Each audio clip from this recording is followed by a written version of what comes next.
En Radio Intereconomía comienza Negocios de Carne y Hueso, el programa para emprendedores, startups y pymes, con Mariló Sánchez Fuentes, un programa patrocinado por el Campus 360.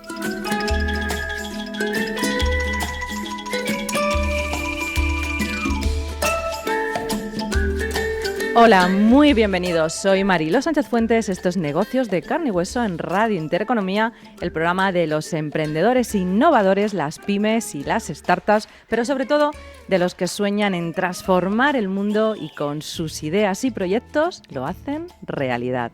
Ya sabes que este es un programa hecho por y para emprendedores y empresarios como tú, de carne y hueso, que hablamos el mismo idioma y lo hacemos compartiendo experiencia, éxitos y sobre todo errores cometidos que sirven de inspiración. Pues bien, hoy emitiendo desde la Fundación Pons en el corazón de Madrid con un público en directo que nos acompaña a foro completo una vez más y al que agradecemos que nos hayan elegido entre los cientos de eventos que hay cada día en Madrid. Hoy de nuevo salimos de los estudios de Radio Intereconomía al encuentro de las iniciativas más innovadoras de nuestro país, dando voz y visibilidad al ecosistema emprendedor y al tejido empresarial. Porque ya conoces mi leitmotiv, que el emprendimiento innovador es lo único capaz de transformar una economía, un país, una sociedad y así la humanidad. Así es que vamos a transformar un poquito más la humanidad conociendo y dando el protagonismo que se merece al emprendimiento y la innovación, hoy en torno a una temática protagonista y también inspiradora. Hoy vamos a conocer y vamos a recorrer el camino y las claves para que nuestras empresas puedan acabar en el codiciado mercado bursátil. Vamos a descubrir cómo pasar de ser una startup a cotizar en bolsa.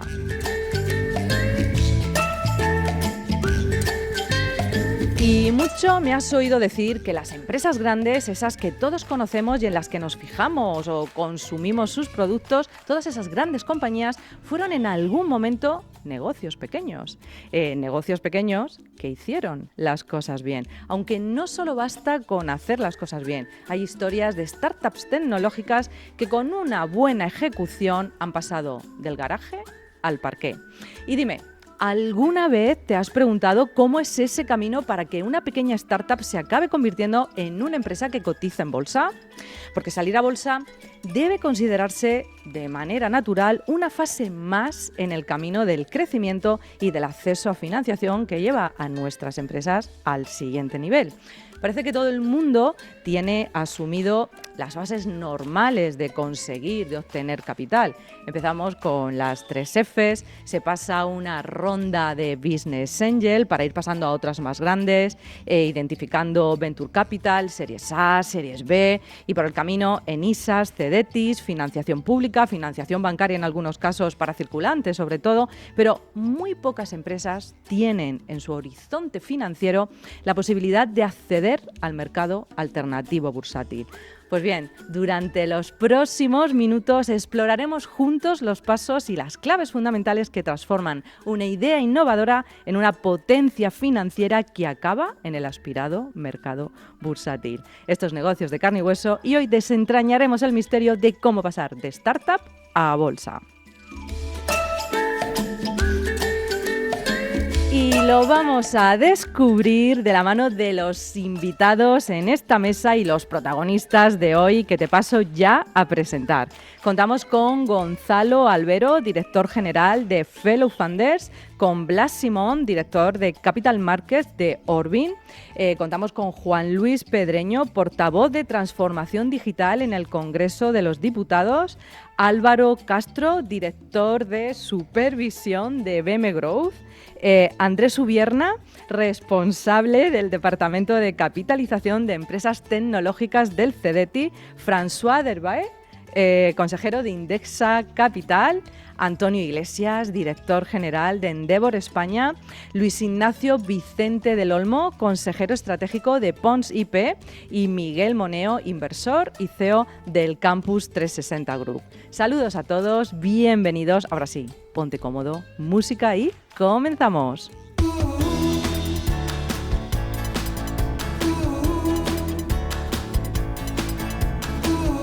Negocios de carne y hueso, con Mariló Sánchez Fuentes.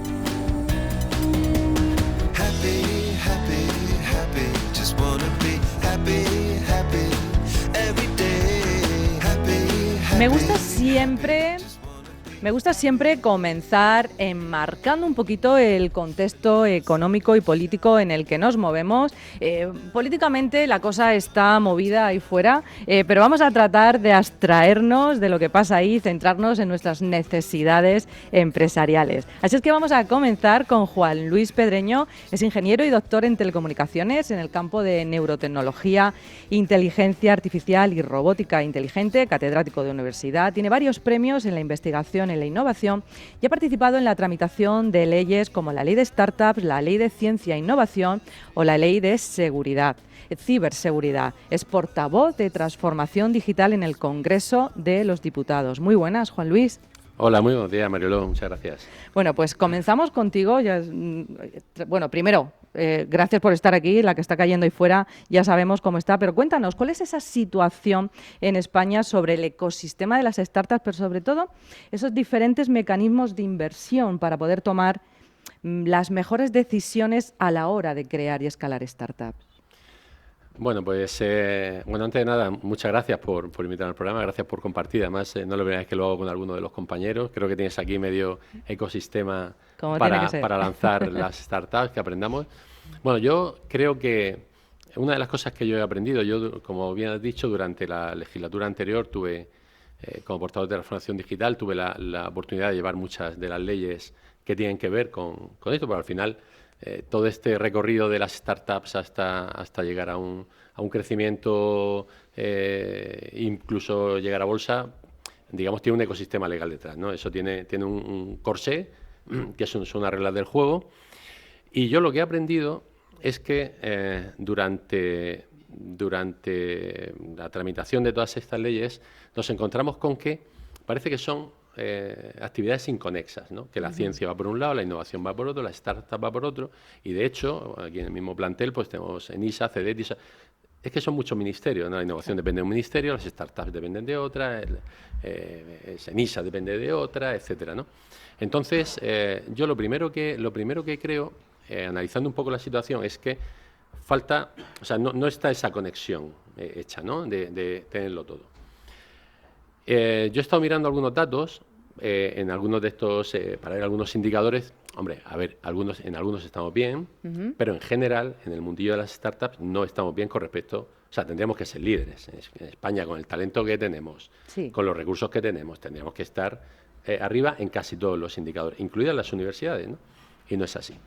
Entonces, yo, por ejemplo, el tema de fiscalidad, hay una cosa que entiendo que debería de cambiar, que es realmente los países que tienen más innovación en el mundo son los que tienen la mejor fiscalidad, ¿no? Es algo de lo que perseguimos todos, pero en cualquier ámbito, ¿no?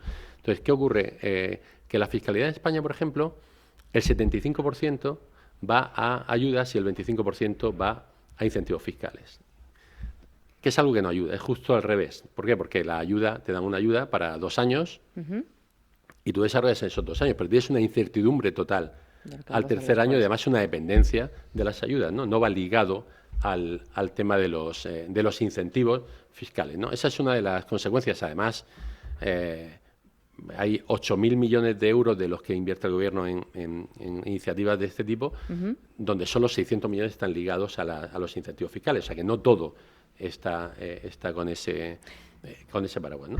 ¿Qué tendría que cambiar? Tenemos esa situación regulatoria, es la que tenemos, relacionada con la innovación, las startups. ¿Qué tendría que cambiar desde tu visión interna? A ver, yo creo que habría que meter a todos los agentes en el juego. Por ejemplo, el tema de las en España tenemos 13 unicornios de 137 o 140 que hay en toda Europa. Los spin-off, que son las empresas que salen de las universidades, que es el mundillo donde yo más tiempo he dedicado, no termina, son los potenciales unicornios. ¿Por qué? Porque la travesía inicial que hacen las startups, la haces a cobijo dentro de un marco de los grupos de investigación. Eso no está metido en el juego. Y luego la innovación la ciencia e innovación, que es lo que es el binomio que hay en España, está muy lejos de lo que es la innovación de verdad. La innovación que necesitan las startups, el tema de las patentes, las ayudas, todo eso está bastante alejado porque se centra mucho más en carreras investigadoras, ese tipo de cosas, ¿no? Y luego, el tema de la ley de startup, que sabéis que hay una ley que se aprobó en diciembre del año Trabajamos 2022. mucho en ella. A ver, la ley de startups es una cosa que se está esperando, pero no es algo que esté revolucionando nada. De hecho, en 2020, de 2021 al 2022 hubo un aumento tremendo, casi multiplicado por 4, los fondos de inversión que venían a invertir a España en las startups. Es verdad que la pandemia ayudó mucho porque hubo mucho ahorro, los emprendedores empezaron a desarrollar tecnología aprovechando la pandemia, pero lo cierto es que en el año 2022 los fondos de inversión extranjeros en startups españolas se ha reducido un 40%. Es verdad que ha aumentado un 30% la inversión local, eso está muy bien, pero esto es un mundo muy global y muy competitivo. Entonces, ¿qué nos falta en la pregunta que tú me haces? Yo creo que tenemos que tener una buena... quitar la sobreregulación y centrarlo todo en algo que tenga que ver con la innovación, las startups, meter el mundillo a las universidades y crear esa conciencia, ese ecosistema emprendedor. Y por terminar, por ejemplo, una de las cosas que yo sí que he aprendido mucho y la he palpado es que falta una formación empresarial en los investigadores en las universidades. Bueno. Porque si queremos crear emprendedores en las universidades, que solamente el 11% de los que tienen estudios universitarios deciden emprender. Cuando yo empecé a dar clase hace 25 años, querían ser emprendedores todos. Luego, querían ser funcionarios todos. Vale. Luego, casi infarto. Todos. Luego ya cambió esa técnica, cambió esa dinámica, entonces ya querían emprender. Sí, y ahora estamos volviendo otra vez al nicho del funcionariado, de las grandes compañías y no asumir ese fracaso de emprender, que por cierto, ya acabo, en España, igual que estamos muy alejados del ecosistema emprendedor, de la cultura emprendedora, también somos los que menos empresas se cierran del emprendimiento. Es decir, aquí digamos que vamos a tiro hecho, ¿no? Es decir, el que emprende con la certeza de que luego no va a fallar, ¿no? Eso es una mentalidad muy distinta a la que hay en otros países que nos llevan adelante. Bueno, nos quedamos con sobreregulación, sobre todo, y esa unión del ecosistema y además esa formación. Gracias, Juan Luis. Ahora seguimos contigo, porque los mercados cotizados o mercados juniors se están posicionando como una de las principales vías para afianzar el crecimiento de las compañías. Este potenciamiento tiene como base hacer fluir el dinero del ahorro a la inversión, y para ello la Unión Europea creó lo que se denomina Capital Markets Union. Además, en España se acaba de crear BME Scale Up para ofrecer este servicio a compañías más pequeñas o menos profesionalizadas. Vamos a conocer más sobre esto. Saludamos ahora a Blas Simón, director de Capital Markets de Orbin. Hola, Blas. Muy buenas. Hola, ¿qué tal? Muy buenos días, Mariló. Y nada, oye, muchísimas gracias. Vamos a poner más cómodos, sí, ver, aquí. ¿Ahora mejor? Mucho mejor, vale. Sí. Pues como decía, buenos días a todos. Gracias, Mariló, por la invitación. Es un placer y un honor estar aquí. Y sí, como bien dices, parece que los mercados de capital junior se están posicionando como una gran alternativa para ayudar, ¿no?, en el crecimiento de las compañías y ayudar sobre todo en ese camino que tienen todas las compañías para alcanzar todos los objetivos, ¿no? Hablemos exactamente qué es esto de Capital Markets Union y sobre todo qué hacéis desde Orbin. Vale, bueno, desde Orbin hacemos muchas cosas. Somos un banco de inversión, sobre todo enfocado en la inversión alternativa, y como tal estamos enfocados pues en compañías, pues en startups, en scale-ups, en fases growth. Digamos que acompañamos en todas las fases iniciales, ¿no?, de las compañías. Tenemos una parte de distribución que determina, ¿no?, la relación con inversores y ayudamos a planificar todas las estrategias de fundraising. Tenemos nuestro equipo de valoración que hace todas las valoraciones de startups, hacemos due diligence y todo este tipo de servicios necesarios para poder hacer que las compañías crezcan. Y luego tenemos un área que es el área de Capital Markets, ¿no?, que es el área que yo dirijo concretamente y donde somos asesores registrados de BME y también listing sponsor de Euronext, ¿no?, que es otro de los mercados en Europa. ¿Qué es esto de Capital Markets? Vale, Capital Markets Union es desde la Unión Europea hace unos años se propuso una idea que parece una utopía, que es crear un único mercado a nivel europeo, ¿no? Bueno, esto parece o se antoja bastante complicado, si bien es cierto que esto lo que se dividió es en 17 directivas diferentes. Dentro de estas directivas, una de ellas, concretamente la segunda, se llama Listing Act, ¿no? Entonces, dentro de estas directivas, Listing Act lo que intenta es facilitar el acceso a las startups para acceder a unos mercados junior. Estos mercados junior, que entre uno de ellos tenemos BME, que es que tenemos aquí a la izquierda Álvaro, tenemos ahí otro de ellos, es Euronext, hay muchos de ellos, lo que hacen concretamente es facilitar la consecución de los objetivos a las startups, es decir, desde ampliaciones de capital, a promocionar la compañía, profesionalizarla, la capacidad de crecer inorgánicamente sin necesidad de desembolsar nada de caja, la capacidad de mejorar su rating financiero, la profesionalización de la misma, es decir, además de la ampliación de capital, que es uno de los objetivos más claros, ¿no?, que podría tener un mercado cotizado, ofrece muchas más vías, ¿no? Vale, y eso es lo que llamamos mercado junior, porque también son términos que empezáis a usar de una manera natural, pero que tenemos que ser capaces de que todo el mundo los entienda, ¿no? Sí, eso es. Al final es muy importante diferenciar lo que es, bueno, nosotros nos gusta llamarlo, ¿no?, salir a cotizar o salir a bolsa, ¿no? Entonces, un mercado... Sí, es un pequeño matiz. ¿Cuál sería ese matiz? Bueno, el matiz es que en un mercado continuo, que es donde están todas las compañías, ¿no?, que todos conocemos, pues desde Inditex al Banco Santander, Volkswagen, cualquier compañía grande, ¿no?, al final las limitaciones y los requisitos y las regulaciones de acceso son muy diferentes. Esto da para una conversación... Sí, para un programa entero. Eso es, para un programa entero, pero básicamente lo que hay que entender aquí es que los mercados junior están preparados por y para las startups y para que crezcan. Es decir, les ayudan a conseguir esos objetivos y a su vez les ayudan a protegerse de que no haya OPAs, a protegerse de que la liquidez esté controlada en base a los objetivos que tenga y en base a cuando quieran ejecutarlos. Les ayuda a agilizar los procesos de crecimiento porque permite muchas herramientas. Para alguna manera, a mí me gusta siempre hacer esta comparación, ¿no?, de ser un buque a ser una lancha motora, ¿no?, poder moverte un poquito más ágil sobre todas las aguas, ¿no?, de lo que es el crecimiento de una compañía. Y sin embargo, un mercado continuo es otra liga totalmente diferente. Si bien es cierto que suena a algo parecido, no lo es, ¿no? Al final tienes que tener muchísima más liquidez, tienes que estar sujeto a unas regulaciones mucho más complejas, necesitas de una estructura también interna mucho más compleja que las compañías que están en un mercado junior no podrían soportar. Vale, entonces, ¿cómo es correctamente cómo tenemos que decirlo si somos startup? Salir a cotizar. Salimos a cotizar, ¿vale? Eso ya queda claro, vamos a salir a cotizar, estamos aprendiendo cómo salir a cotizar. Me gusta esto de que los mercados juniors están preparados por y para las startups, es un gran mensaje. ¿Por qué deberían las startups y las pymes también valorar esa eventual salida a cotizar? Bueno, al final, cuando tú tienes una startup, ¿no?, nosotros cuando hablamos con todas las compañías, ¿no?, tanto las que trabajamos como las que nos vienen a consultar este tipo de asuntos, al final en la operativa diaria del crecimiento de una compañía encuentras ciertas barreras, ¿no? Entonces, es cierto que salir a cotizar requiere de un como yo le llamo, ¿no?, unos costes externos y unos costes internos. Los internos son siempre los más complejos, ¿no?, que incluyen el tiempo, incluyen la organización, incluyen la estructuración, ¿no?, de la compañía para que pueda dar ese salto. Vale. Entonces, al final, cuando una compañía decide continuar con su crecimiento y sobre todo decide utilizar un mercado cotizado como una vía para el crecimiento, ¿vale?, no olvidemos que aunque sobre el papel parezca, ¿no?, salir a cotizar es un toque de campana y es una línea de meta, no, esto es una parte del camino, lo que te ayuda es a utilizar muchas herramientas. Claro. Entonces, cuando tú quieres seguir creciendo y lo que quieres es poder apalancarte en la cantidad de recursos que te puede ofrecer un mercado cotizado o incluso la flexibilidad que esto te da,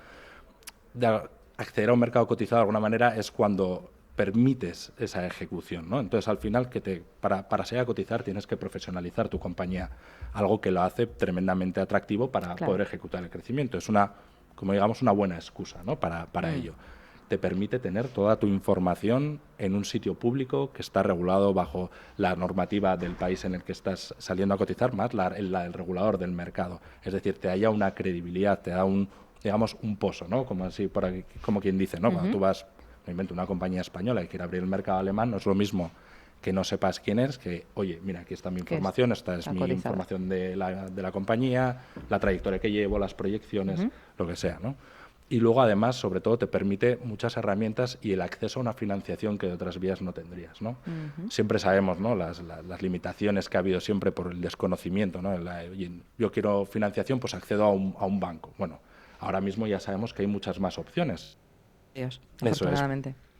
Pues ahora le das otra derivada más y accedes a un mercado en el que te permite salir, te permite jugar sin utilizar tu caja de alguna manera, porque puedes intercambiar acciones, puedes comercializar la expansión geográfica, puedes crecer inorgánicamente, te permite también la captación de capital, te permite rotar inversores, que esto también es muy importante porque, bueno, no lo hemos comentado, pero bueno, las compañías tienen diferentes fases de crecimiento y muchas veces para poder explotarlas o de alguna manera acelerar ese crecimiento reciben, ¿no?, diferentes fases de inversión. Al principio lo has hablado, ¿no? Sí. Bueno, en esas fases de inversión, como todo el mundo, el inversor que pone un dinero quiere recuperarlo. Bueno, pues el mercado cotizado es una de las vías a través de las cuales te permite rotar esa inversión, relativamente sencillo porque, bueno, para salir a cotizar tienes que tener una cosa que es la libre transmisión de acciones y, por tanto, no tienes que ejecutar una serie de procedimientos que de no estar ahí tendrías que ejecutar. Bueno, tenemos ya un buen contexto, nos has aclarado un montón de dudas. Cuando hablamos de un asesor registrado, ¿a qué nos referimos? ¿Cuál es su papel? Vale, bueno, el asesor registrado yo creo que hasta hace poco se veía como una especie de commodity, ¿no? El asesor registrado lo que hace es, elevado a lo más simple, tenemos aquí a BME, luego darán su opinión, pero básicamente es el intermediario entre la compañía y el regulador del mercado. Es decir, es quien traduce todo para hablar todos en el mismo idioma. Eso es lo que hacen sobre el papel. El traductor. Luego, la realidad es que el asesor registrado juega un papel mucho más importante que todo eso, ¿no? Nosotros, por lo menos desde Orbin, tratamos de enfocarlo de otra manera. Al final, el asesor registrado lo que hace es determinar un poco la estrategia financiera y también aunar, ¿no?, toda la información que recibimos de la compañía de cuál es su estrategia, es decir, tiene que haber una transparencia muy, muy clara y una confianza total entre las compañías que se van a cotizar y el asesor registrado, porque lo que haces es, en base a la información que recibes, determinar desde el punto de vista financiero y sobre todo del mercado de capitales cuáles son los mejores pasos a ejecutar, ¿no?, para determinar, oye, pues intentar que la cotización vaya subiendo, si va a haber una ampliación, si va a haber una operación inorgánica, si va a haber lo que sea, ¿no? Entonces tiene que haber muchísima transparencia. Y al final, el asesor registrado lo que tiene es esa función de acompañamiento a largo plazo de las compañías. Y me gustaría añadir que el trabajo de asesor registrado no comienza cuando vas a sacar a cotizar una compañía. Vale. Comienza muchísimo antes. Cuando detectamos o vienen compañías que tengan un potencial para una salida a un mercado cotizado y empiezas a prepararlas para crear esa historia, para encontrarles esos inversores adecuados a sus objetivos y que de alguna manera no les puedan llegar a bloquear, porque también no nos olvidemos que al final determinados inversores tampoco les interesa salir. Digamos que la situación no es tan sencilla, ¿no? Entonces, cuanto antes empieces a trabajar con esas compañías, más sencillo es hacer todo el camino y más sencillo es alcanzar ese éxito en la salida a un mercado cotizado. Y ese es el trabajo que hacéis desde Orbin, ¿no? Ese desde traductor, el pre al durante al traductor. Eso es. ¿Vale?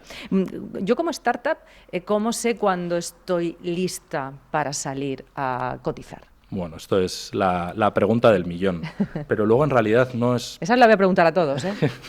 luego en realidad la respuesta no es tan compleja. Es decir, cada compañía, nosotros de Orbin trabajamos con muchísimas y nos damos cuenta de que cada compañía es única, ¿no? Al final, cada una tiene sus objetivos, a veces hablan, no, es que he oído que tengo que tener ciertos niveles de ingresos, es que he oído que tengo que tener ciertos niveles de activos. Y realmente es más el proyecto y la situación de la compañía que otra cosa, ¿no? Porque al final dices, bueno, tengo que tener una serie de ingresos. Bueno, entonces una farma y una tecnológica nunca podría acceder, porque hasta que ejecutan ya es tarde, ¿no? Pero si tengo capacidad de generar ingresos, no, es que todavía estoy ejecutando el plan. Entonces, en realidad va más en base a tu estructura, tanto interna como externa. Seas capaz, por un lado, de asumir esos costes externos y, por otro lado, de poder preparar tu compañía internamente y, sobre todo, que el proyecto sea atractivo, porque no nos olvidemos que la última palabra la tiene el regulador del mercado, que es BME, es Euronext, es quien sea, ¿no? Al final, y entonces, cuando tú tienes esa última palabra, lo que tienes es que presentar un proyecto que tiene que pasar un comité de admisión, entonces tiene que tener sentido y tiene que tener una atracción del mercado, tiene que generar ese interés. Y de ahí que, por ejemplo, cuando BME ha decidido crear este nuevo mercado, se llama BME Scale Up, lo que ha hecho es todavía más accesible para otro rango de empresas que tal vez no tengan esa profesionalización interna, que puedan acceder a estas herramientas como preparación para luego dar ese salto a growth. Vale, y hay algo también que seguro, todos aquí y todos los oyentes se preguntan. ¿Es caro salir a cotizar? ¿Cuánto cuesta salir a cotizar? Bueno, eso es otra muy buena pregunta. Directamente. Sí, bueno, no, está bien dicho. O sea, al final salir a cotizar depende mucho de cómo quieras hacerlo. Puedes salir a cotizar a bombo y platillo o puedes salir a cotizar con unos costes muy, muy limitados. Al final, no lo hemos comentado y disculpa, igual ha sido un error. Dentro de los mercados junior hay 2 tramos, digamos, vamos a llamarlo el tramo más junior y el tramo junior. Uh-huh. Como es evidente, el tramo más junior tiene unos costes de regulador más limitados que el tramo junior y también tiene unos costes externos más limitados porque los requisitos para salir a ellos del regulador son menores. Vale. Entonces, por un lado está eso y por otro lado está lo que aquí es muy importante, que es ¿salgo o no salgo con una ampliación de capital? Pues una ampliación de capital tiene unos costes, sino unos costes directos, ¿no? Entonces, digamos que los costes no son disparatados para las herramientas, no está, ¿vale? Voy a decirlo para que no está cerca del 1.000.000 o del medio millón que nos vienen diciendo, sí, ¿vale? Sí, que tengamos una horquilla. Que hagas muchísimas cosas, ¿no? Un listado directo está por debajo de los 200.000, uno directo, luego ya le puedes añadir eso en media, ¿no? Pero luego le puedes añadir todos los adherentes que tú quieres. Si quieres contratar a una empresa de marketing excepcional, si quieres trabajar con unos abogados excepcionales. Poner los extras al cochecito que tú quieras. Todo lo que quieres, pero coger el coche y conducir no es caro y sobre todo... Es accesible, sobre todo. Vemos que está hecho así, porque de hecho el Listing Act, que hablábamos al principio, y ya lo uno con lo que hemos hablado al principio, lo que hace es, de alguna manera, están promoviendo la facilidad de acceso y, por tanto, están intentando que de alguna manera se optimicen, ¿no?, los requisitos a los reguladores para que las exigencias de los reguladores a las compañías sean menores y, por tanto, eso se traduzca en unos menores costes. Esto es lento, no es fácil, pero va un poco por ahí. Bueno, pues vamos a seguir conociendo invitados de esta mesa. Nos toca hablar ahora con uno de estos traductores de estos mercados juniors, mercados cotizados. Vamos a hablar con Álvaro Castro, director de supervisión de BM Growth. BM Growth está gestionado por Bolsas y Mercados Españoles. Es un mercado alternativo de valores en España, diseñado específicamente, como hemos hablado, para empresas en crecimiento y proporciona esa plataforma para que las pymes y las startups accedan a financiación y a capital a través de la emisión de acciones. BM Growth cuenta con 140 compañías y en lo que va de año se han incorporado ya 9 más. Hola Álvaro, ¿qué tal? Hola, ¿qué tal? Muy buenos días. Bueno, cuéntanos qué ventajas aporta para las pequeñas y medianas empresas incorporarse a los mercados financieros. Bueno, ¿qué tal? Encantado y muchas gracias por la invitación. Realmente Blas estaba comentando muchísimas de ellas y no puedo estar más de acuerdo con él, ¿no? También estaba comentando esta diferencia o esto, mercados junior o mercados en crecimiento, mercados para empresas en crecimiento. La verdad es que antiguamente se pensaba que la bolsa era un lugar donde solo cabían empresas multinacionales, grandes compañías con facturaciones de cientos o de miles de millones de euros, miles de empleados, pero eso desde los últimos 20 años, me atrevería a decir, ya ha cambiado, ¿no? Y de hecho, tanto los reguladores internacionales como los propios gestores de mercados, como Bolsas y Mercados Españoles, enseguida nos dimos cuenta de que necesitábamos atender o entender y atender las necesidades del grupo más numeroso de empresas que hay en todos los países, que son las pymes, ¿no? Entonces, puestos o nos pusimos manos a la obra a atraer a las pymes hacia la bolsa para que pudieran disfrutar también de lo que tú comentas, ¿no? De las ventajas de convertirse en una empresa cotizada, ¿no? En Bolsas y Mercados Españoles lo que hemos ido construyendo en estos últimos años es una especie de escalera de financiación que a nosotros nos gusta. Suena muy bien. Bueno, lo que hemos dividido, tenemos ya 4 escalones, ¿no? Que no es necesariamente una compañía que empieza desde startup, tiene que recorrer a uno de ellos a una tipología diferente de compañías. Como nos gusta decir, en BME hay sitio ahora mismo para todas las compañías. Qué bien, nos encanta. Tenemos, por supuesto, la bolsa, como decía él, el mercado regulado, que se llama en normativa, son los grandes mercados donde cotizan las grandes compañías. ¿Ese sería el cuarto escalón? El más alto, la bolsa, donde tenemos 120 compañías ahora mismo cotizando. Por supuesto están las 35 más grandes que forman parte del IBEX 35 y que tenemos compañías que están cercanas o superan de vez en cuando los 100.000 millones de valoración, con lo cual tenemos Inditex, Iberdrola, Santander, todas las más grandes, ¿no? Son unos mercados regulados con unos requisitos regulados, por eso de ahí, y mucho más potentes, unas necesidades de transparencia y de y de organización mucho más grandes, ¿no?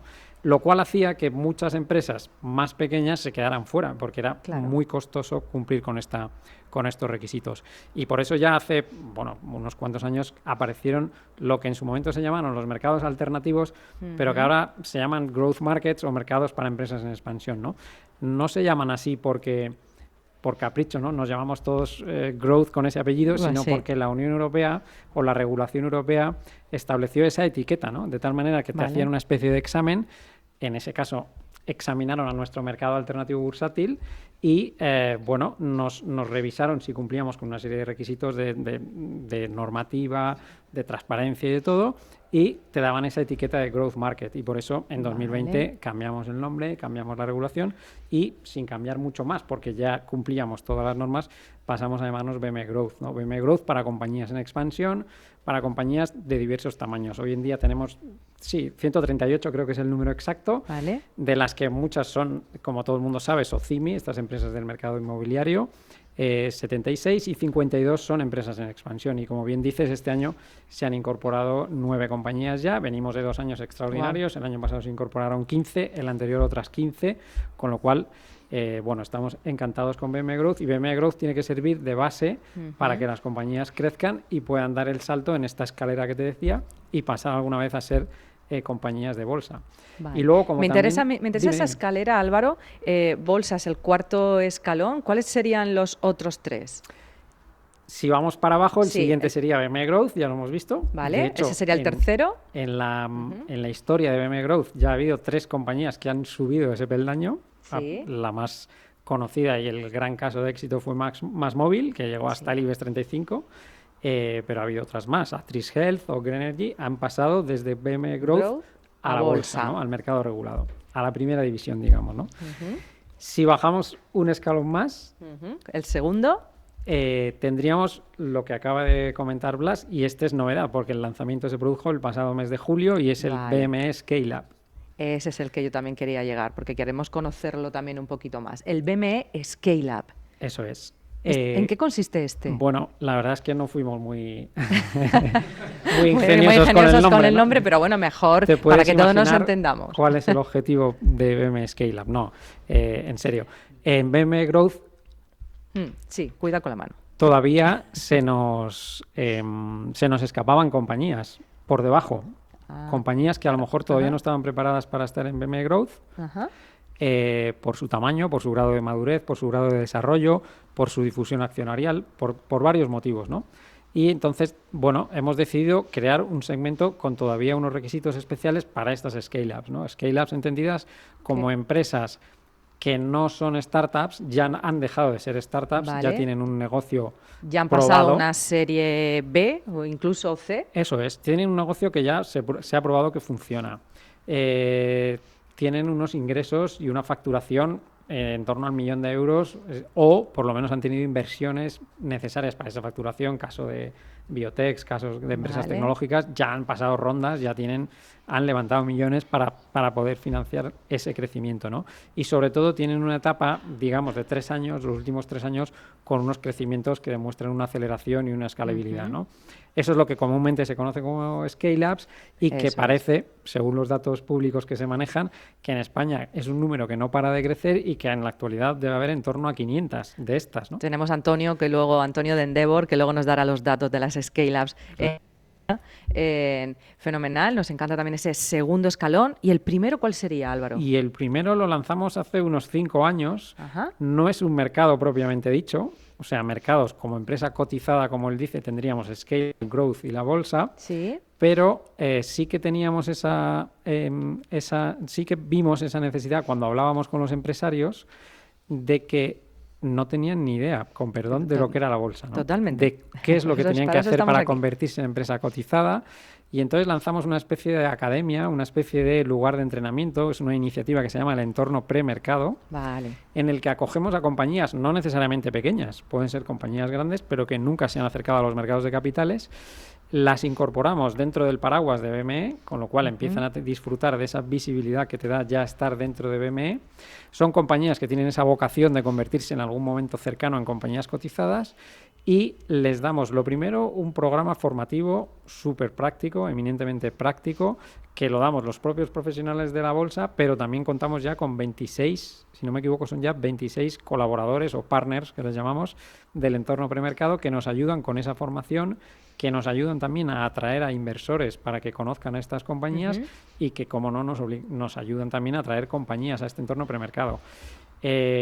Como te digo, un programa formativo y aparte toda la visibilidad que les podemos dar desde BME para que sigan adelante con sus rondas de financiación, para que empiecen a conocer a los inversores, para que los inversores las conozcan y también para que empiecen a conocer a asesores registrados como Orbin, a asesores legales, porque todos ellos muchos de ellos son partners o colaboradores de este entorno premercado, ¿no? Y aquí lo más importante es que en estos 5 años de vida del entorno premercado ya ha habido 6 compañías que han pasado del entorno premercado.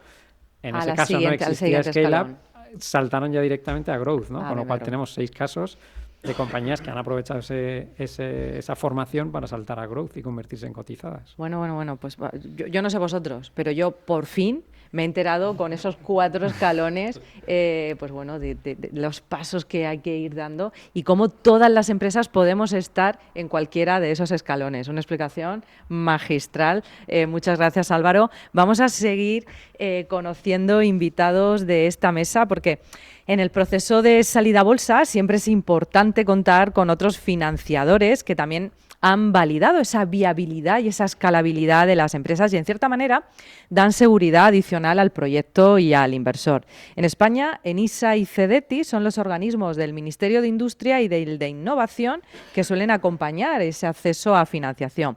Y queremos obtener ahora también una comprensión un poco más profunda de estos organismos en la salida a bolsa de startups y cómo abordan los desafíos desde este sector. Vamos a hablar con Andrés Ubierna, responsable del Departamento de Capitalización de Empresas Tecnológicas y de la gestión del programa Invierte del CEDETI. Muy buenas, Andrés. Buenas, Mariló. Muchas gracias por la invitación. Bueno, recordamos a los oyentes que es el CEDETI, es una entidad pública dependiente del Ministerio de Ciencia e Innovación. En este caso, no sé si han cambiado el nombre, ya me pierdo. Han puesto universidades, el segundo apellido. Vale, le han añadido universidades, gracias, pero sigue siendo Ciencia e Innovación. Promueve la innovación y el desarrollo tecnológico de las empresas españolas. El año pasado, si no me equivoco, el CEDETI aprobó más de 33 millones de euros para 53 proyectos de I+D+I.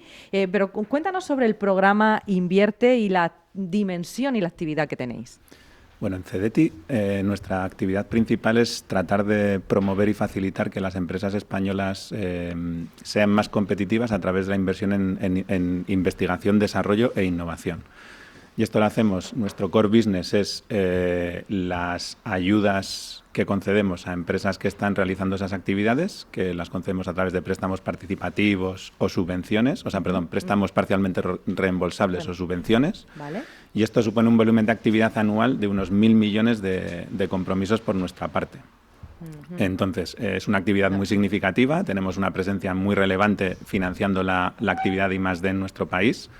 En torno al 15-20% de lo que se reporta a través del INE está financiado por nosotros, o sea que somos un financiador de cabecera de las empresas que acometen este tipo de actividad en nuestro país. Ajá. Y hoy nos vamos a centrar en Invierte, que es capitalización de empresas, que lo que trabajamos es tratando de ayudarles a las empresas que están buscando reforzar su capacidad de hacer más cosas a través de atraer capital de socios que quieran invertir en la compañía y participar con ellos. Entonces, ahí tradicionalmente hemos tenido una actividad de refuerzo del ecosistema a través de actividad, digamos, de fondo de fondos, es decir, nosotros financiábamos a gestores que querían, a su vez, apoyar proyectos empresariales basados en tecnología que estuvieran en España. Y recientemente, bueno, desde el principio teníamos una patita de coinversión directa que era muy pequeñita y muy marginal al principio, que estaba en energía y medio ambiente porque no había gestores profesionales especializados en ese ámbito. Vale. Y ahora, a día de hoy, hemos cambiado un poco el paso y principalmente nuestra actividad hoy es coinversión directa. Es decir, homologamos coinversores y una vez que les hemos homologado, coinvertimos con ellos en empresas tecnológicas españolas. Habéis pasado a ser fondo de fondos a coinvertir directamente. Eso es. bueno, nuestra aproximación siempre ha sido tratando de buscar la mayor adicionalidad posible. Como operador público que somos no tenemos otro remedio, o sea, nos debemos a ello. Y luego también creemos que es algo muy positivo el tratar de apoyar aquí los esquemas privado-públicos. Es decir, nosotros vamos en minoría, pero creemos que es muy importante que cuando nosotros apostamos por una empresa haya un inversor también apostando por esa empresa. Tanto es así que la actividad que realizamos a través de la herramienta de capitalización de Invierte no tiene el carácter de ayuda de Estado. ¿Por qué? Porque vamos par y paso con inversores privados que van en las mismas condiciones que nosotros, es decir, no es ayuda de Estado. Aquí, ¿qué inversores homologamos? Claro, ¿y qué requisitos tienen que tener esos inversores homologados? Pues nosotros tenemos como inversores homologables, tienen que ser inversores privados profesionales, que tienen que estar o bien regulados por CNMV como sociedad de capital riesgo, fondo de capital riesgo, sociedad de inversión colectiva de tipo cerrado, o bien tener un cierto tamaño, 2 millones de fondos propios, 20 millones de activo, 40 millones de cifra de negocio. O sea, tienen que ser inversores bien musculados, o sea, que van al gimnasio y hacen su deporte. Entonces, si cumplen esos requisitos, les podemos homologar. Entonces ahí tenemos una variedad de inversores que es importante y que creemos que aporta valor al ecosistema. O sea, porque nosotros no solo apoyamos a fondos o sociedades de capital riesgo, o sea, inversores venture capital, digamos, sino que también apoyamos a inversores corporativos, que nos parece un perfil muy interesante, sobre todo porque pues, con el tema de la Open Innovation yo creo que hay muchas corporaciones que vienen haciendo esta actividad pero no de un modo excesivamente profesionalizado, y el tener que pasar pues por un proceso de homologación con nosotros y empezar a hacer esa actividad de un modo un poco más recurrente, pues a lo mejor les ayuda a dar ese paso y entonces pasan a ser un agente más en el ecosistema inversor que tiene un perfil diferente. Luego, con los fondos y sociedades de capital riesgo creemos que les damos un poquito más de pólvora para que sigan disparando. Entonces, si están en periodo de desinversión, les permite mantener a su cartera pues bien, porque los gestores tradicionalmente han seleccionado bien sus carteras y en el periodo de desinversión se encuentran con la tesitura de que tienen que apoyar a algunas empresas porque no pueden apoyar a todas. Claro. Entonces, si tienen un coinversor como nosotros, pues ese problema, entre comillas, desaparece, ¿no? Pueden tener más capacidad de apoyar a esas compañías. Luego tenemos a inversores privados como pueden ser family offices, que también nos parece que es interesante el perfil, no porque no existan y no estén haciendo cosas en nuestro país, sino porque son difíciles de identificar. Entonces, el que nosotros les homologuemos hace que pasen a estar en nuestro listado de inversores homologados y entonces son visibles para el resto de emprendedores en tecnología que buscan inversión. Claro. Sí.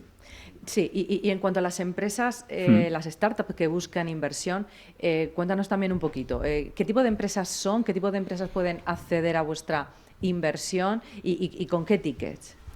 A ver, somos agnósticos en tecnología. O sea, tienen que tener un perfil tecnológico, pero no tienen que tener un perfil tecnológico de TIC o de industriales. O sea, nos gustan mucho las industriales porque creemos que hay mucho fallo de mercado para apoyar esos proyectos porque son intensivos en capital, tienen bastante tiempo hasta mercado y, bueno, pues da un poquito de vértigo dar el paso como inversor, ¿no? Pero nos gustan todos los proyectos. Los industriales son los que más preponderancia tienen en nuestra cartera, tal vez porque buscamos esa adicionalidad. También son muy importantes el ámbito de la biotecnología, pero también tenemos una inversión muy relevante en TIC y algo menos presente en energía y medio ambiente. Yo creo que no porque no tengamos proyectos de energía y medio ambiente, sino que porque principalmente les catalogamos en otra categoría.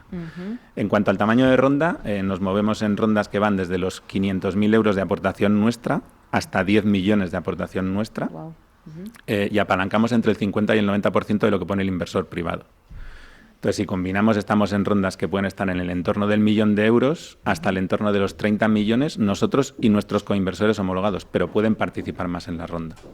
Vale. Bueno, aquí entonces la fusión con un mercado premercado, CDT premercado, Orbin, aquí es, es una unión perfecta, ¿no? Totalmente, totalmente. El apoyo de CDT, la verdad es que es fundamental y muchas de las compañías que están pensando salir a cotizar, muchas tienen a CDT. Coincidimos en muchísimos eventos con compañías de este tipo explicándoles que el siguiente paso natural puede ser la cotización, ¿no? La salida a cotizar. Está claro, ¿no? Andrés. Totalmente, totalmente. Vale, esa unión y esta fusión y bueno, como parte también de ese proceso natural de acceso a financiación. Bueno, tenemos claro en lo que apoya CDT, tenemos más preguntas también para haceros, pero vamos a seguir conociendo a invitados a la mesa, porque llegados a este punto toca hablar de la experiencia de una empresa que ha vivido el proceso en primera persona, un caso claro de éxito. Saludo ahora a François Derbas, cofundador y consejero de Indesa Capital Group, que es una empresa con una capitalización de 150 millones en BM Growth, en el tercer escalón, que salió a bolsa hace apenas 4 meses, el 12 de julio, y con 1.800 millones de euros de activos bajo gestión. Muy buenas, François. Muchas gracias, Marilo. Bueno, cuéntanos por qué decidisteis salir a BM Growth y cuáles han sido esas razones. Sí, yo creo que hemos tenido como 4 razones principales. La primera es la más obvia, es tener más liquidez, que significa darle la posibilidad a algunos accionistas vender su participación, o también darle la posibilidad a inversores potenciales comprar acciones de nuestra empresa, ¿no? Indexa lo montamos en 2015, ofrecemos un servicio de gestión discrecional de carteras con fondos indexados, como has comentado, con 1.800 millones bajo gestión y 68.000 clientes. Llevamos ya varios años siendo rentables como empresa desde finales de 2019. Entonces, desde finales de 2019 no hemos ampliado capital y se han acercado muchos inversores para invertir en el grupo. Y a la mayoría de ellos les hemos dicho que no había sitio porque no ampliamos capital, ¿no? En el camino también tenemos algunos inversores minoritarios del inicio que en algún momento querrán vender. Llevamos 8 años, pues en algún momento pues ha pasado 10 años, 12 años, 15 años, algunos cada vez más querrán vender acciones y no queríamos que esto nos llevara a vender la empresa. Vale. Porque muchas veces la salida natural de una startup que ha ido bien es vender el negocio, de hecho se llama exit, sí. Que en inglés significa salida, pero no es éxito, pero en español se asimila un poco los dos, se asimila el éxito al éxito. Sin duda el éxito es un tipo de éxito, pero pensamos que hay otro tipo de éxito que preferimos para Indexa Capital, que es seguir siendo independiente a largo plazo y entonces en este caso poder dar la salida al inversor que quiera cuando quiera, estando negociados en un mercado como BM Growth para empezar y luego cuando podamos y cuando lo justifique nuestro tamaño, pues ojalá en el BME continuo también, ¿no? La bolsa. Salir al cuarto escalón. Entonces, la primera razón, es la más obvia, es liquidez para los inversores. Claro. La segunda es el largo plazo que hemos comentado. Pensamos que es lo que nos va a ayudar a seguir siendo independientes más tiempo.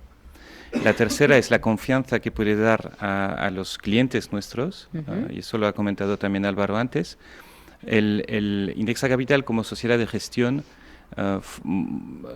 tiene una parte fundamental en su negocio que es en la confianza de los clientes. Los clientes tienen que tener confianza en que vamos a gestionar su dinero y que somos una empresa sólida y supervisada, regulada. Y en ese sentido, como Indexa Capital empezó en España, pero luego hemos expandido a Bélgica hace unos años, estamos expandiendo a Francia ahora, hemos pensado que ser una empresa cotizada, como comentaba Blas de Orbin antes, también les va a dar más confianza a nuestros clientes internacionales. Claro. Somos una empresa española, pero somos una empresa cotizada, ¿no? De alguna forma da más visibilidad y da más confianza. Entonces, primero liquidez, segundo largo plazo, el tercero la confianza y la cuarta parte es que en algún momento nos gustaría hacer alguna adquisición o algunas adquisiciones. Pensamos que en nuestro sector de la gestión automatizada de carteras en Europa va a haber consolidación. Queremos estar del lado de las empresas que consolidan, queremos estar con acceso al mercado para poder ampliar capital y comprar a algunos competidores, puede ser en España, puede ser en Francia o en Bélgica o en otros países europeos. Vale. Y de alguna forma tener esa trayectoria en el mercado nos da más acceso, ¿no? Porque ya tenemos una base de accionistas más amplia y pensamos que el día que tendremos que ampliar capital tendremos mejor acceso. Seguro que sí. No lo hemos mencionado, pero lo que hemos hecho es un listing. Sí, es justo lo que te iba a preguntar ahora, porque tampoco hemos hablado de por qué un listing y no una ampliación de capital y qué diferencias hay entre esas dos modalidades. Sí, entonces, lo más habitual es la ampliación de capital. Una empresa sale a bolsa para ampliar capital, hace un roadshow, se reúne con muchos inversores, intenta convencerles de que inviertan en la empresa, los inversores emiten manifestaciones de interés inversor, se construye lo que llaman un book, que es una serie de intereses inversores de los nuevos inversores. Con eso se determina un precio de salida y luego se amplía capital y se sale a bolsa. Eso es lo habitual. No es la opción que hemos elegido con Indexa Capital porque no necesitábamos capital. Somos una empresa rentable desde hace varios años, nos financiamos con nuestro propio flujo de caja. Entonces hemos optado por la segunda alternativa, que es menos habitual, pero que tiende a serlo más, que es lo que hizo Spotify, por ejemplo, en la bolsa hace unos años, que es salir a bolsa sin ampliar capital. Entonces lo que haces es un listing. Cogemos todas las acciones actuales de la empresa, las pasamos a Iberclear, que es el agente que ¿cómo lo leen? Es el depositario central de valores. Las compañías que cotizan, una de las cosas que tienen que tener es que sus acciones tienen que estar representadas en anotaciones en cuenta. No pueden ser títulos físicos como antiguamente y tal. Y hay una compañía que también es del grupo BME, que es el depositario central, donde todas las acciones representadas en anotaciones en cuenta están depositadas y coordina todo. Sí, entonces cogemos el libro de socios que teníamos antes, que pasó a ser un libro de accionistas porque cambiamos la empresa de SL a SA, y básicamente destruimos el libro de socios y pasamos las acciones a Iberclear, que es el depositario central y que es quien certifica o quien guarda el registro de quién tiene las acciones. Y eso como paso previo para salir a BM Growth. Entonces es un listing donde teóricamente el 100% de las acciones están cotizadas. La gente muchas veces nos pregunta, ¿pero qué free float, qué porcentaje habéis sacado a bolsa? Pues hemos sacado el 100%, porque todas esas acciones están en bolsa. Lo que pasa es que tenemos un acuerdo de lock-up entre accionistas que hace que no podemos vender el 100% el día 1. Nos comprometemos, o sea, los accionistas más pequeños pueden vender lo que quieran cuando quieran, los que tienen menos del 1%, en nuestro caso, que es un pacto, cada empresa tiene el suyo, y los que tienen más del 1% nos hemos limitado para que no podamos vender todo a la vez. Aún así, nuestra intención al salir a BM Growth no era vender acciones, es que puedan vender otros, los que quieran, y sobre todo tener acceso a capital para poder hacer adquisiciones luego. Vale, entendido esta diferencia, entendidas esas razones, pero queremos saber cuánto os ha costado a vosotros salir al BM Growth. Sí, te doy el número, uno porque somos transparentes. Bien. Y dos porque está publicado en la web de BM Growth. Pero te lo daría de todas formas, porque lo compartimos antes de publicarlo. Compártelo con de los forma oyentes, obligatoria. Entonces, en nuestro caso, como hemos hecho un listing y no una ampliación de capital, pues hemos apuntado a salir de forma lo más económico posible.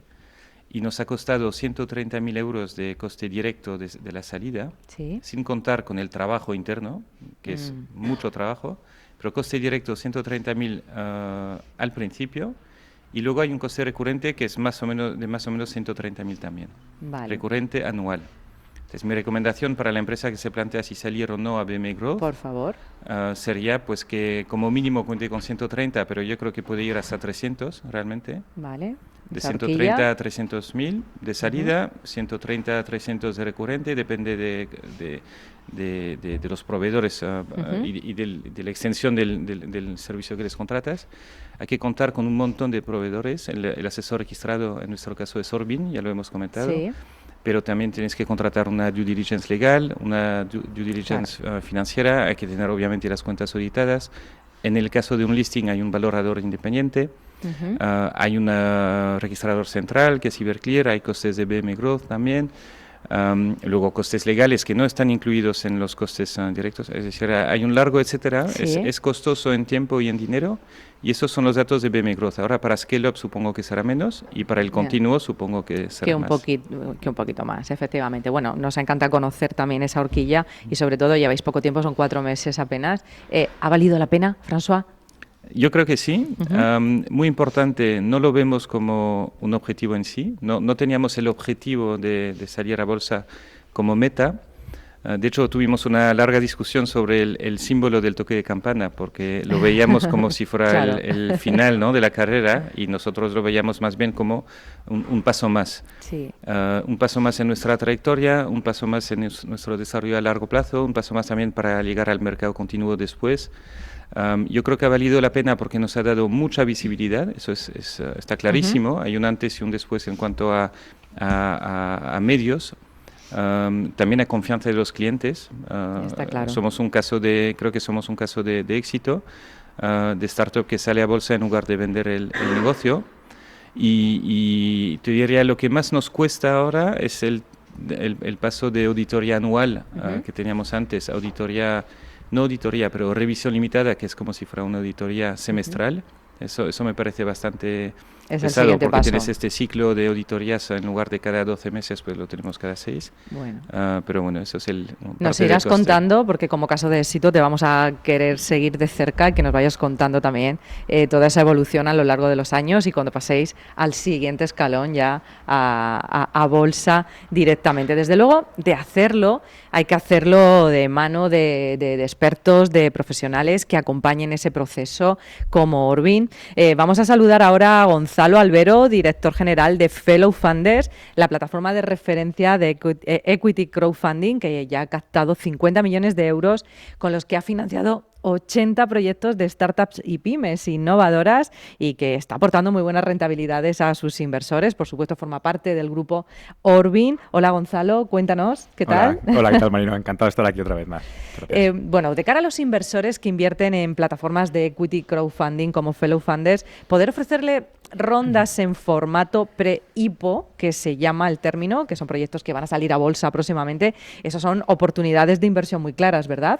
Así es. Lo has dicho tú al principio, somos una plataforma de inversión online que ofrecemos invertir en startups, scale-ups también, ¿no? Como comentaba también aquí el compañero, y también en proyectos inmobiliarios, ¿no? En este caso hay un formato, ¿no?, que es el pre-IPO, que es justo esa scale-up o startup, pero bueno, normalmente eso es una scale-up, que está a puntito ya de salir a cotizar. Y entonces hace una ronda previa, normalmente es una operación de capital, ¿no? No en el caso de François, ¿no? En este caso no le hizo falta directamente porque hicieron el listing directo. Ampliación de capital que se ofrece a inversores particulares, ¿no? Ya sean pequeñitos o grandes, ¿no? Porque al final nuestra plataforma tenemos un poco la misión de hacer accesible la inversión alternativa a todo el mundo. Claro. Y tenemos tickets bajitos, ¿no? Desde 1.000 euros puedes invertir en una empresa y luego también inversores profesionales, ¿no? Y también corporates, fondos también invierten con nosotros. Es mucho más altos, ¿no? Entonces, al final, esa ronda pre-IPO es, dar un acceso a ese producto que va a ser líquido dentro de poquito, ¿no? Que es parte de las ventajas que tiene, ¿no? Invertir en startups en esta modalidad, ¿no? De pre-IPO a puntito de salir al mercado y ya tienen el contrato firmado, están entrando en premercado y lo van a hacer próximamente, ¿no? Bueno, esas ventajas de las que hablabas, desde luego poder invertir en esas rondas, sabes que yo lo españolizo todo, rondas pre-IPO. Suena mejor en esta parte en inglés, en otras cosas que son esa apuesta por las startups que tienen mucho potencial a nivel inversor, ¿verdad? Correcto, sí, porque al final, como comentabas, nosotros ofrecemos la oportunidad de invertir en una startup que lógicamente, pues eso, que es que sea el nuevo globo de turno, ¿no? Y que se multiplique por 1000 tu inversión. Y son fases iniciales a veces y otras un poco más maduras. En el caso de un pre-IPO, es una empresa que va a cotizar, ¿no? Entonces ya con los requisitos, ¿no?, que están comentando los compañeros, pues ya hace que esa empresa esté en un estado un poquito más maduro, ¿no? O a nivel estructural de empresa, mucho más consolidado su negocio, ¿no? Entonces al final el riesgo lo reduces bastante en ese tipo de inversiones. Y luego, obviamente, la ventaja principal, también comentaba François, lógicamente para los inversores, esa ventana de liquidez. Tú invertir en una empresa en un estado muy temprano, pues oye, igual se convierte en un globo dentro de 10 años, pero bueno, dentro de 10 años no vas a ver ese exit, ¿no?, a nivel de retorno de tu inversión. En un formato pre-IPO, pues bueno, si la salida es próxima, en 1 año o 2 años, claro, ahí tienes una ventana de liquidez como inversor para salir si quieres o seguir apostando por esa empresa, ¿no? En ese caso, si estás a gusto. Vale, ¿qué les decimos a esos oyentes, a esas empresas que están pensando en esa fase de si ir a un crowdfunding, pero pensando ya en este tema de hoy, de ir a un mercado cotizado, para que vengan a Fellow Funders? Sí, en este caso es que el emprendedor, también doy gracias por este evento en sí mismo, porque es algo que desconoce, tanto el inversor, claro, que esté esta modalidad, lógicamente, pero primero pasa por el emprendedor, ¿no? Esa empresa que desconoce que esto es una vía posible para ellos, ¿no? Y además de este tipo de rondas de equity crowdfunding, crowdfunding, que al hacer un poco más masivo y abierto y de forma pública al mercado, hace que, oye, pues que incorpores una serie de pequeños embajadores a tu proyecto, ¿no? Que eso siempre va a ser bueno, ¿no? Entonces, igual que hablamos de los costes, ¿no? De salir a cotizar, que a veces hay que hacer un gasto tremendo en marketing para ese toque de campana, ¿no? Oye, pues igual si haces una ronda previa, ¿no? Con un equity crowdfunding con plataformas como la nuestra, pues igual te ahorras esa parte, ¿no? Ya tienes esos embajadores, ya la propia ronda en sí mismo va a dar publicidad a esta salida. Entonces, bueno, para el emprendedor es algo que desconoce, y ya han comentado también que los costes también son asequibles. Entonces, al final yo creo que es un win-win para las dos partes, ¿no? Para la empresa por un lado y el inversor por otra. Claro, no hay que olvidar esas rentabilidades además tan interesantes que estáis dando a los inversores. Correcto, así es. Lógicamente, invertir en startups, scale-ups o proyectos inmobiliarios conlleva un riesgo, lógicamente, porque son estados un poco más iniciales. Inmobiliario sí que es una tipología de producto igual diferente, pero como aquí estamos con la parte de startups y scale-ups, sí que es verdad que, bueno, intentamos asegurarnos esa posible rentabilidad para el inversor, también con el análisis que hacemos, ¿no? O sea, ya has comentado que pertenecemos al grupo Orbin. Dentro de la casa de Orbin, al igual que está Capital Markets, está la parte de Research Analysis. Ya sabes que nos gustan mucho los anglicismos a nosotros. Yo los quito luego. Sí, y se encargan de analizar exhaustivamente cada uno de los proyectos que nos llegan, ¿no? Para precisamente una rentabilidad, oye, que espera el inversor y que esté acorde con el mercado y superando, ¿no? Pues ese tipo de barreras como la inflación, etcétera, ¿no? O sea, a día de hoy pues tenemos una rentabilidad media del 14 con algo %, no recuerdo exactamente lo que hemos dado en los últimos tiempos, ¿no? Así que bueno, ahí estamos. Luego vamos a hablar también con algún inversor como Miguel Moneo, que nos consta que es un inversor activo en vuestra plataforma y nos da siempre también su opinión y su visión. Pero vamos a saludar ahora, gracias Gonzalo, a Antonio Iglesias, director general de Endeavor España. Me interesa conocer y explorar la experiencia y la perspectiva de Antonio sobre el papel de Endeavor en el proceso de salida a bolsa, sobre el impacto de esta organización en el mundo emprendedor, porque vamos a recordar a los oyentes, Antonio, si te parece, que sois una organización que apoya a emprendedores de alto impacto, que estáis en más de 40 países y los apoyáis en su viaje de crecimiento para convertirse en líderes empresariales globales, generando ese efecto multiplicador que nos encanta tanto esa palabra, y apoyándolos a escalar más rápido. Es así, ¿verdad, Antonio? Pues es así. Buenos días, Mariló. Muchísimas gracias por la invitación y con esta mesa de expertos, que es un honor estar aquí con todos vosotros. Efectivamente, eso es lo que hacemos, así que esta pregunta ha sido muy rápida, muy fácil de responder.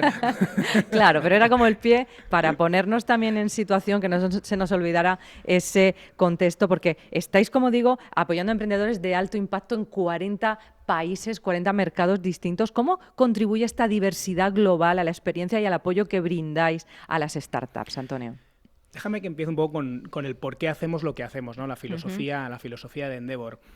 Bien, nosotros creemos que en un ecosistema hacen falta muchos actores como los que estamos aquí, pero sobre todo nos hace falta Fonso, ¿no? Es decir, nos hace falta el emprendedor que piensa en grande, el emprendedor que una vez que tiene ese éxito, que consigue hacer escalar su compañía y consigue tener una gran empresa, ese éxito, que no éxito en este caso, lo reinvierte en el ecosistema, ese famoso efecto multiplicador que estabas mencionando. ¿Por qué? Porque al final ellos son los que acaban tirando del ecosistema. Algunos se convertirán en inversores, otros son mentores, otros son emprendedores en serie. Entonces, la filosofía de Endeavor es: vamos a ayudar a esos pocos, porque no son tantos, esos pocos emprendedores que realmente están pensando muy en grande, que se quieren convertir en líderes en su categoría, y vamos a hacer que ese éxito, que muy probablemente ya lo iban a conseguir de por sí, lo hagan más grande y a mayor escala.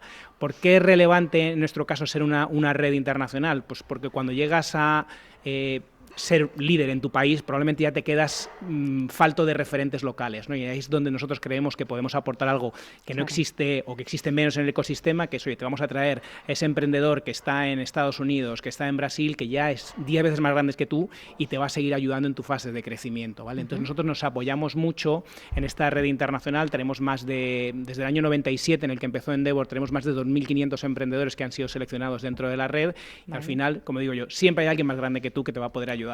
Y te va a poder inspirar, sobre todo, ¿no? Mirar a esos hermanos mayores que ya han recorrido antes el camino. ¿Qué referentes tenemos en España ya dentro de Endeavor? Pues bueno, hablábamos antes de los 13 unicornios, pues tenemos a muchos de ellos, ¿no? De ellos, esa es la realidad.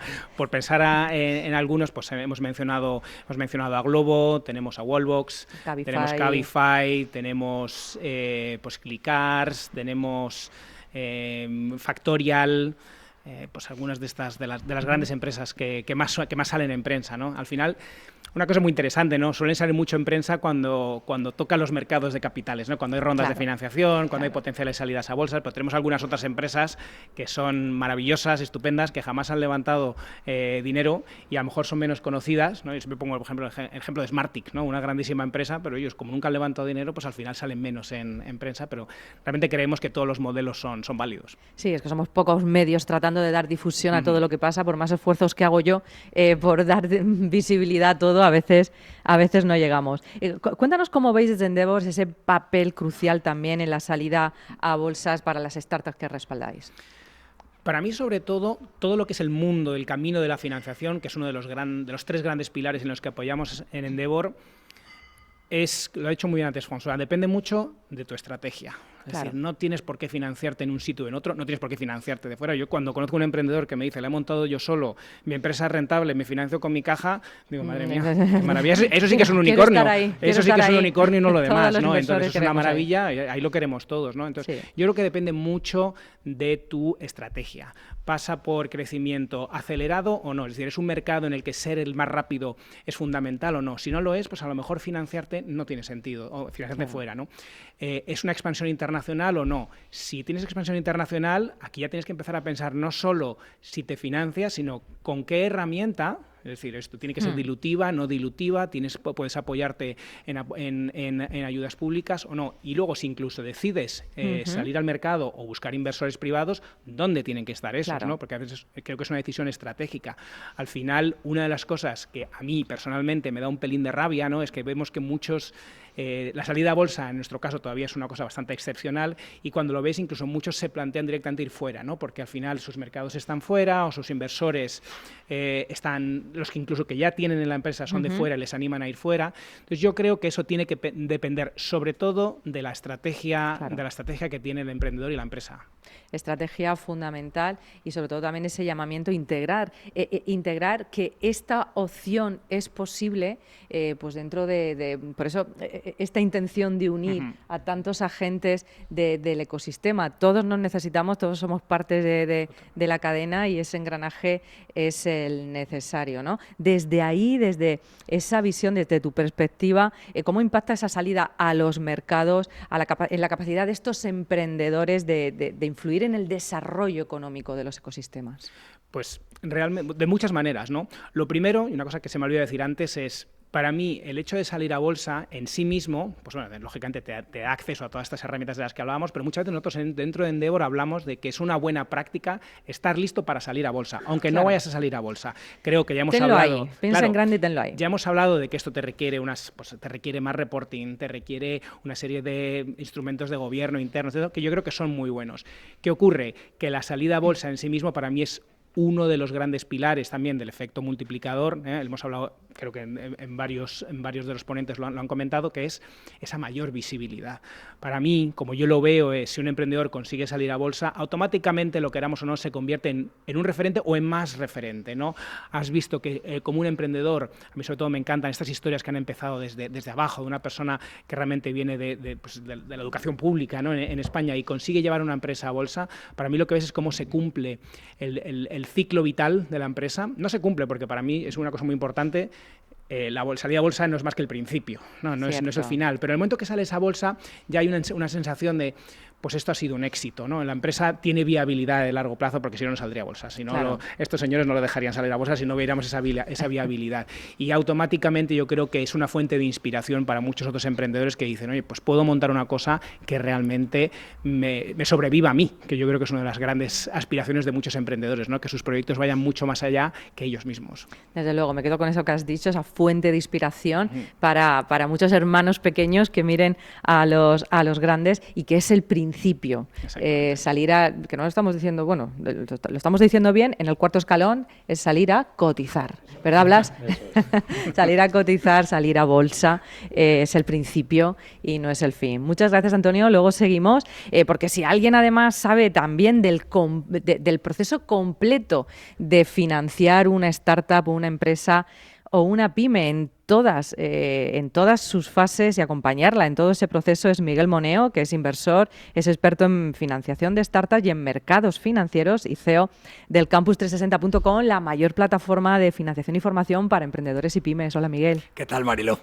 Bueno, qué importante también elegir esa hoja de ruta completa de financiación. Aquí hemos pasado por un proceso o hemos tratado de repasar el proceso completo a partir de salir a un mercado cotizado, pero hay unas fases previas que hay que tener en cuenta, ¿no? Sin lugar a dudas, el tener la hoja de ruta de financiación para cualquier empresa, startup o pyme es básico. Lo que no puedes hacer es elegir tus financiadores y tu proceso sin saber todo lo que hay en el menú.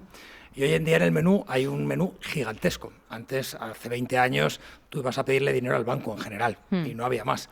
Ahora hay 13, 14, 15, 20 posibilidades distintas aquí sobre la mesa. Hay muchas donde efectivamente puedes acabar en la bolsa, que es precisamente donde yo también pienso que es el comienzo de todo. Entonces, lo que hay que hacer es la correcta evaluación de esa hoja de ruta durante los próximos años, que evidentemente cuando nos viene al campus una startup que está en sus inicios más seed, pues no le podemos contar lo que hay de bolsa, pero sí le puedes contar los 2 o 3 próximos años donde efectivamente va a tener varias rondas de inversión, posiblemente tenga un CDTI, posiblemente tenga ayudas de otro tipo, posiblemente participe en ISA, posiblemente tenga que buscar dinero de circulante. Tiene una hoja de ruta muy concreta y que además siempre va a ser distinta de la siguiente empresa que analicemos.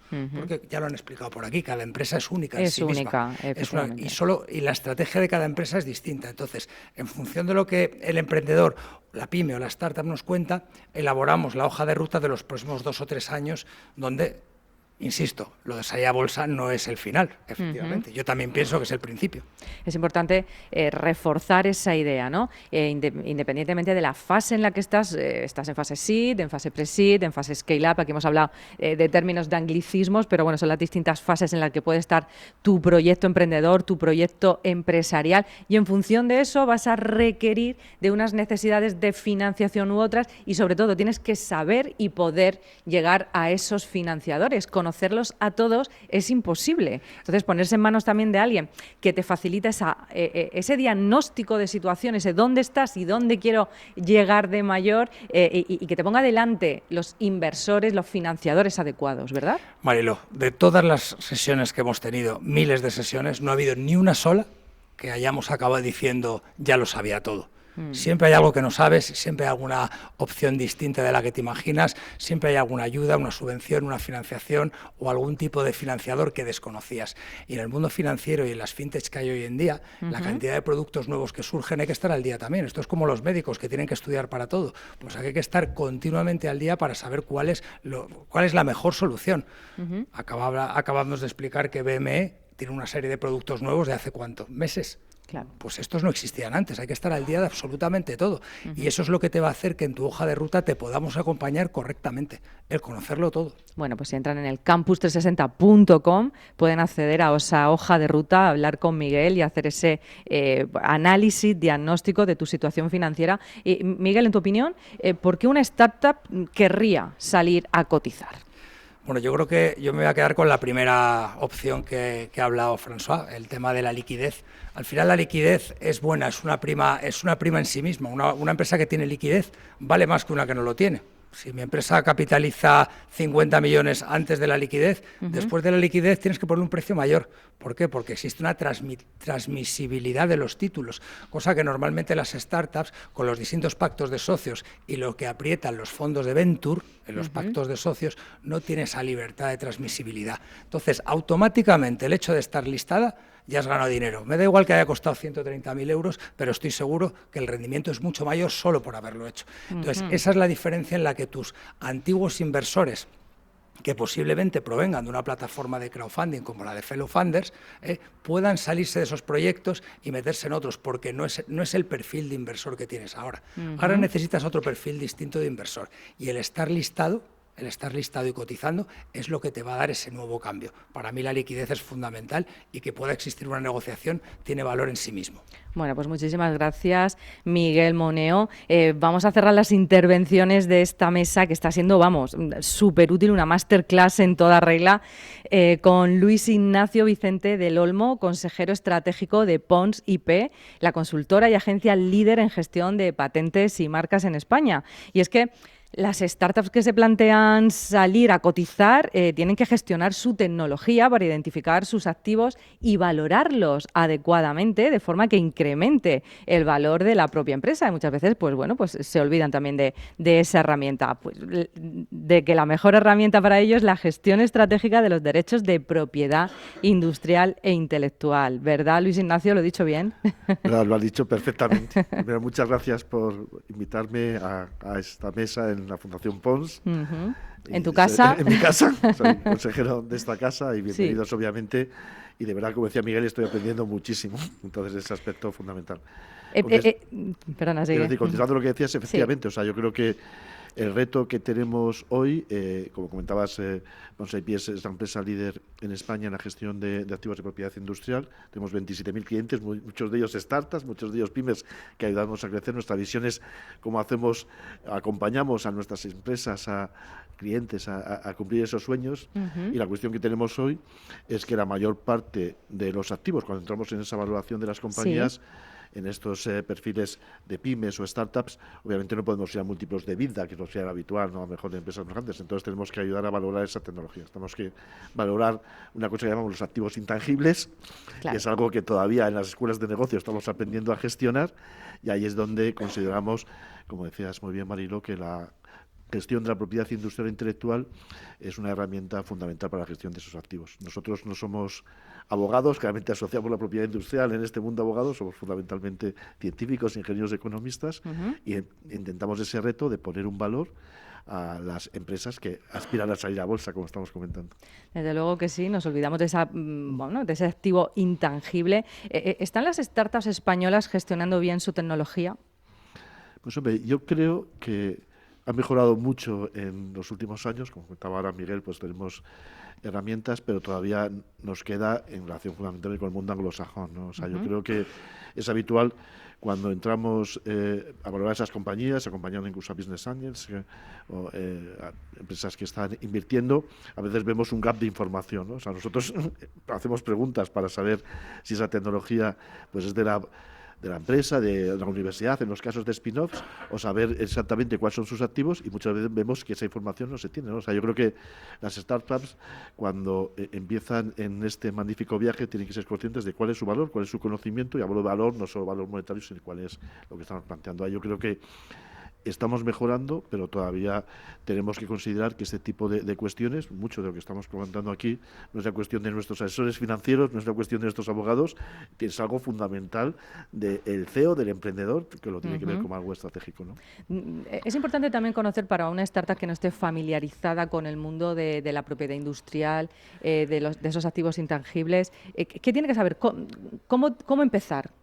Sí, o sea, yo creo que ahí lo primero es ponerse también, como estamos hablando, pues, en manos de expertos, de quien sabe. Y sobre todo considerar por qué esta empresa va a valer lo que va a valer el día de mañana. Si analizamos las empresas que más valen en bolsa, fundamentalmente empresas de Internet de Estados Unidos, son el 80-90% de su valor son activos intangibles. A lo mejor estamos hablando de los datos de clientes, estamos hablando de un software ahora basado en inteligencia artificial potentísimo.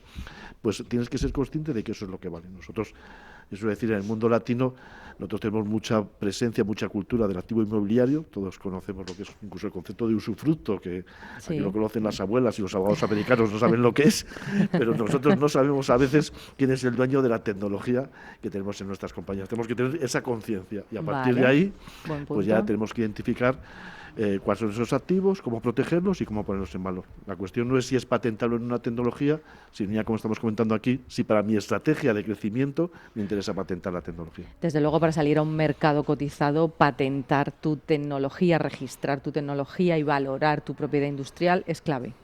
Sí, acaba de sacar un informe de la Oficina Europea de Patentes que viene a decir a nivel en ese ámbito europeo, que es un poquito más desarrollado, como comentamos, que el ámbito español, en las primeras etapas, los primeros escalones que comentaba Álvaro, Sí. pues habitualmente un 10% de las empresas tecnológicas tienen ya patentes o otros activos, pero ya cuando estamos en su cuarto escalón, pues las empresas de base tecnológica europeas ya el 44% tienen activos de propiedad industrial. Puede ser una patente, puede ser un software protegido a través de propiedad intelectual.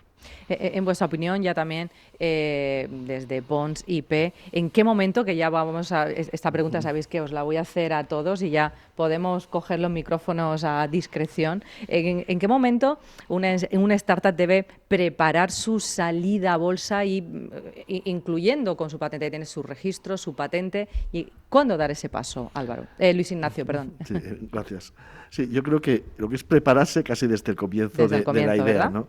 Porque en el fondo, al final, tenemos que pintar la casa para salir. Otra cosa es que incluso, como estamos comentando, que porque tenemos caja, porque tenemos otras condiciones, porque tenemos una estrategia, eso va a ocurrir dentro de 5 años. Pero yo creo que es algo que tenemos que tener desde el diseño de la compañía. Bueno, yo creo que todos hemos hablado de en qué momento estar preparados. Todo lo que queráis añadir ahora a esta mesa es vuestro momento. Pero sí que me quiero quedar con alguna clave importante que se nos haya podido escapar de cada una de las personas de la mesa en ese momento en el que estamos pensando en salir. ¿Qué clave tenemos que considerar? En tu opinión, Andrés, Cedetti.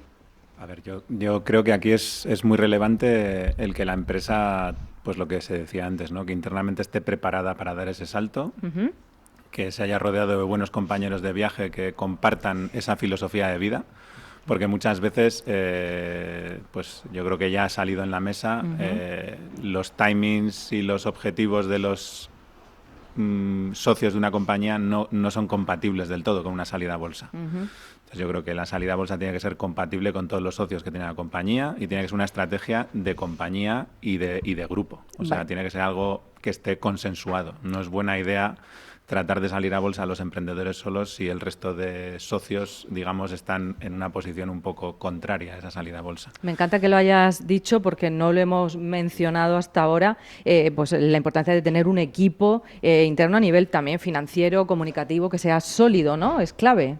Claro. Sí, sí. Gracias, Andrés. Juan Luis Pedreño. Bueno, a mí, pues, a ver, yo por aportar en este aspecto voy a cambiarme de gorra. Venga. Eso no importa, yo estoy montando una spin-off. Vale, pasamos del Congreso de los Diputados a Startupero. Y entonces, yo no me he planteado, pero bueno, tendré que hablar con alguno de vosotros. No tenemos ese planteamiento aún. Estamos muy cerquita, pero es verdad que, y me lo pone muy fácil Luis Ignacio, porque uno de los problemas que de base, que había salido muy poco, ha salido al final, que me estaba sorprendiendo, es el tema de las patentes, precisamente. En la Oficina Europea de Patentes y Marcas es 1 año y medio, 2 años para patentar una tecnología, y tienes una incertidumbre tremenda que es precisamente lo que más va a hacer que te valoren la empresa. Es uno de los indicadores, para mí, de los más importantes, que como no llegaba, pues aprovecho y ya... Bueno, no dipuntaba yo sin hilo, no me iba a ir yo de aquí sin que se hablara de las patentes, evidentemente, pero gracias. Y oye, y nos tienes que contar esa spin-off, Lo contaré en el próximo programa. Gonzalo, Fellow Funders, cuida con los micros. Bueno, pues yo, a ver, me voy a empeñar, como siempre, en democratizar lo que es la inversión, ¿no? Entonces, en este caso, después de este programa, igual que otras iniciativas, ya lo hacemos público, que es, oye, que esto es posible para ese emprendedor, esto también es posible para ese inversor. Entonces también como compartir, no voy a ser original, pero ese emprendedor que esté preparado desde el principio, porque es algo real, la posibilidad es real, de hacerla y ofrecerla a todos los inversores, ¿no? Entonces, oye, desde el principio preparados y que es algo real, que puedes hacerlo. Gracias, Gonzalo. Blas, coge el micro, por favor, porque, bueno, hay cosas también de las que no hemos hablado. Bueno, sí hemos hablado de costes, pero hemos hablado del precio, de los folletos, de algunos términos que también se nos han pasado por alto, ¿no? Sí, bueno, al final el salir a un mercado cotizado tiene muchos requisitos. Bueno, François lo ha comentado bien, también lo ha comentado mucho Álvaro. Tiene muchos requisitos, ¿no? Entonces, un poco por añadir a lo que han dicho mis compañeros, más allá de la estrategia y demás, hay que tener muy claro que salir a un mercado cotizado tiene unos costes internos, pero que si tienes claro cuál es tu roadmap, hacia dónde vas y qué herramientas vas a utilizar, realmente es muy útil, ¿no? Ayuda a potenciar mucho el crecimiento y sobre todo te ayuda a agilizar, a alcanzar esos objetivos, ¿no? Entonces, un poco que como dice Gonzalo, ¿no? Que nos quitemos ese miedo, porque al final, dentro de que es relativamente complejo, bueno, sí, y que no es complejo, ¿no? Todo es muy difícil y más para una persona que está emprendiendo. Entonces, quitarse ese miedo, porque realmente las herramientas que de alguna manera a las que se accede saliendo a un mercado cotizado son muy potentes para alcanzar los objetivos. Y por supuesto tenemos aquí a Orbin, que tienen que hacer los oyentes que quieran contactar con vosotros para ponerse en vuestras manos. Sí, eso es. Bueno, me pueden contactar por LinkedIn, mi nombre creo que está claro, y si no en la página Blas web. Simón. Eso es, tenemos acceso, que también salimos a la página de BME, de Euronext. Bueno, Orbin.com. Orbin.com con Y y con N de Navarra. Lo he dicho bien, ¿no? Eso es. Muchas gracias. Gracias a ti. Álvaro Castro, de supervisión de BM Growth. También queremos tu clave importante a considerar. Yo no sé si no hemos hablado de términos como ofertas, OPVs, OPS, tramos minoristas cualificados. ¿Hace falta hablar de esto en este tramo? Realmente antes François ya lo ha comentado un poco, ¿no? A la hora de salir hay diferentes alternativas. Es verdad que una de las que te puede decidir si tienes que hacer si puedes salir vía listing, es decir, salir sin esa ampliación de capital y esa colocación, o estás obligado a hacer esa colocación, es la distribución accionarial. Y esto simplemente lo digo porque para salir a bolsa necesitas que el 25% de tus acciones estén en manos de accionistas minoritarios. Para salir a BME Growth necesitas que 2 millones de euros estén en manos de accionistas minoritarios, da igual el porcentaje que eso suponga sobre el total de la compañía. Bien. Y una de las novedades es de BME Scale Up, fundamental, es que no necesitas ninguna distribución accionarial. Es decir, esto permite a una empresa con muy poca distribución accionarial o con ninguna, que la empresa está en manos de sus fundadores, pueda ya estar en un mercado. Evidentemente no va a tener liquidez, pero está ya cotizada y puede plantearse esa apertura de su accionariado en un momento posterior. Por lo tanto, esta es una de las ventajas que aporta BME Scale Up, aparte de la simplificación de otras medidas, ¿no? Pero comentabas antes también cuando una empresa cree que puede estar preparada para salir a cotizar. Nosotros siempre le decimos lo mismo, ¿no? Porque cumplir con los requisitos de ser una sociedad anónima, tener las acciones en anotaciones en cuenta, luego ya tienes que contratar a tus abogados, tu auditor, tu valorador, tu tal, todo eso, entre comillas, entiéndeme, lo puede hacer cualquiera, ¿no? Es decir, cumplir con los requisitos formales lo puede hacer cualquiera, presentar un folleto, pero lo más importante que tiene que pensar una empresa es por qué un inversor va a comprar acciones de su compañía y no de las demás que están cotizadas, ¿no? Entonces, el momento en el que una compañía creo que está preparada para salir a bolsa o tiene que preguntarse es si tiene una historia que contar para poder convencer a los inversores y sobre todo que muchas veces los emprendedores o los fundadores no están dispuestos, si está dispuesto a contarla y a contarla cada día. Wow, porque claro. la transparencia hay que tenerlo en cuenta también. La transparencia es fundamental en los mercados de valores y ese es el gran cambio de ser empresa privada en el término anglosajón o empresa pública. Es decir, una empresa cotizada tiene que abrir todas las puertas, tiene que abrir todas las ventanas y permanentemente estar difundiendo información sobre su empresa y la información negativa también. Pues ha sido un buen punto también que no habíamos tenido en cuenta y seguro que François Derbois sí que lo tenía en cuenta porque habrás tenido que contar la historia muchas veces, ¿verdad? Estabas preparado para ello, ¿no?